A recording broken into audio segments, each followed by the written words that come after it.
Cannabis has shown us the power of nature, how a single plant can heal, inspire, and unite. Without it, would humanity have a weaker connection to the natural world? Would we be slower to explore the benefits of other plants and fungi like psilocybin or ayahuasca? A world without cannabis is hard to imagine because it's interweaved with so many aspects of human history, medicine, industry, culture, even spirituality. Its absence would have left a void, one that might never be fully filled. But here's the thing. Cannabis is more than just a plant. It's a symbol of resilience, of questioning authority, of exploring what it means to be human. Its story is our story, a reflection of our struggles, triumphs, and curiosity about the world. So, while we can ponder what might have been, one thing is certain. The world is richer, more vibrant, and more complicated with cannabis in it. This has been a thought experiment about an alternate reality. If you enjoyed it, let us know, because sometimes asking what if is the best way to understand what is.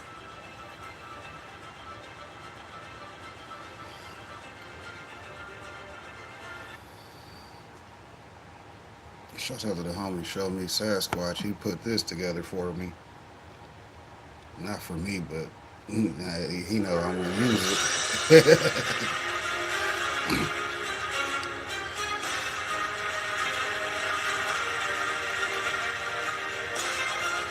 Y'all know to go check Show Me Sassy out. This is the type of stuff he does over on his channel. So y'all know the big homie got all left for him.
Hey everyone, welcome into this week's episode of TDR's biggest developments in cannabis for the week ending on January the 26th. I'm your host, Shad Dales. Thanks for checking in. Tonight's show, it's packed. We got from Donald Trump being sworn in as the 47th president of the United States, among a lot of other cannabis developments this week in the overall industry. So, plenty to discuss. Let's dive into it. Let's first begin with history that was made. Donald Trump was sworn in as the 47th president of the United States. Naturally, this raises big questions about his administration's stance on the cannabis industry and cannabis policy.